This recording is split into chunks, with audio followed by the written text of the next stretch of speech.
আসসালামু আলাইকুম। মমস কিচেনে আপনাদের সবাইকে স্বাগত জানাচ্ছি। আজকে আমি আপনাদের চিকেন রোস্টের রেসিপি দেখাবো। প্রথমে আমি চিকেনগুলো ভালোভাবে ধুয়ে নিচ্ছি। আমি ব্রেস্ট পিস আর লেগ পিস নিয়েছি। ধোয়ার পরে আমি একটা চালনিতে রেখে দিয়েছি চিকেনগুলো, যাতে এর থেকে পানিগুলো ঝরে যায়, কারণ চিকেনে পানি থাকলে ভাজার সময় সেগুলো ফুটে ওঠে। এখন আমি লবণ আর অল্প একটু হলুদ গুঁড়ো দিয়ে ভালোভাবে চিকেনগুলো মেখে নিচ্ছি। তারপরে ফুটন্ত তেলে এই চিকেনগুলো হালকা করে ভেজে নেব। কিন্তু রোস্টের মাংসটা বেশি ভাজতে হয় না, তাহলে রোস্টটা শক্ত হয়ে যাবে। একদমই হালকা ভেজে নেব।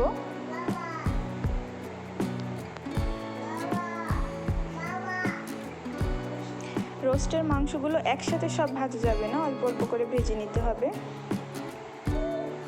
এরপরে আমি তেলের মধ্যে দিয়ে দিচ্ছি পেঁয়াজ কুচি। রোস্টে আসলে পেঁয়াজের পরিমাণটা অনেক বেশি লাগে।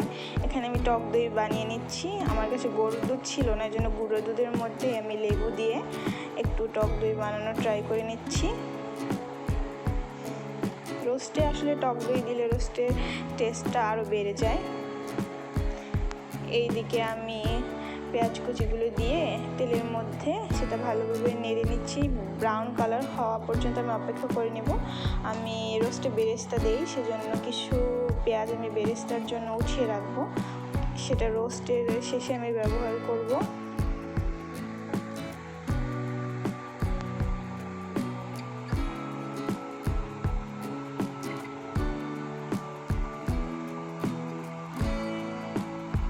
এখন আমি কিছু পেঁয়াজ উঠিয়ে নিয়ে বাকি পেঁয়াজের মধ্যে আমি পানি দিয়ে দিচ্ছি। তার মধ্যে আমি দিয়ে দিচ্ছি এলাচ, লবঙ্গ এবং দারুচিনি দিয়ে নেড়ে নিচ্ছি।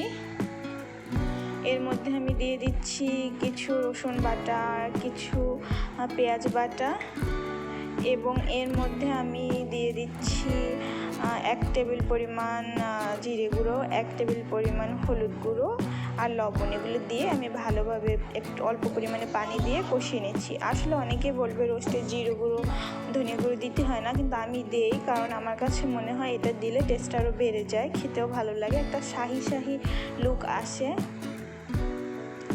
এগুলো দিয়ে কষিয়ে নেওয়ার পরে আমি যে টক দইটা বানিয়ে রেখেছিলাম সেটা দিয়ে দিচ্ছি।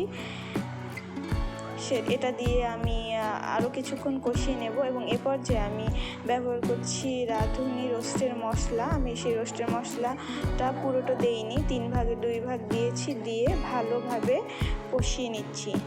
যতক্ষণ না দেখব মশলার উপর থেকে একটা তেল তেল ভাব আসে, ততক্ষণ পর্যন্ত আমি ভালোভাবে কষিয়ে নিব। কষিয়ে নেওয়া হয়ে গেলে আমি অ্যাড করছি এর মধ্যে কিছু পরিমাণ দুধ আর অল্প একটু পানি দিয়ে এটা যতক্ষণে ফুটবে, এটা খুব টকবক করে ফুটলে এর মধ্যে আমি ভেজে রাখা রোস্টের পিসগুলো দিয়ে দিব এবং ফুটতে থাকবে। মাংসগুলো ভালোভাবে সিদ্ধ হয়ে গেলে এটা একদম আমি মাখা মাখা করে নামাবো। আসলে রোস্ট মাখা মাখা খেতে ভালো লাগে, ঝোল ঝোল ভাব রোস্টে ভালো লাগে না।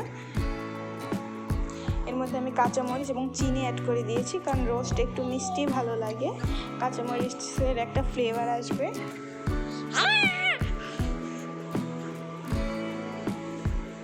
রোস্টে অবশ্যই চিনি এবং কাঁচামরিচ অ্যাড করতে হবে।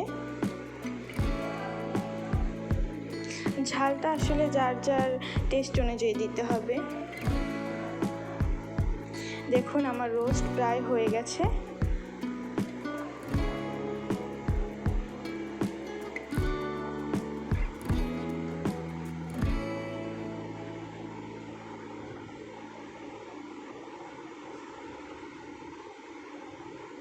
আমি একটু নেড়ে নিচ্ছি।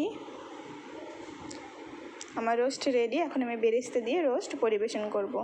আমার রেসিপি ভালো লাগলে চ্যানেলটা সাবস্ক্রাইব করে দিবেন। আল্লাহ হাফেজ।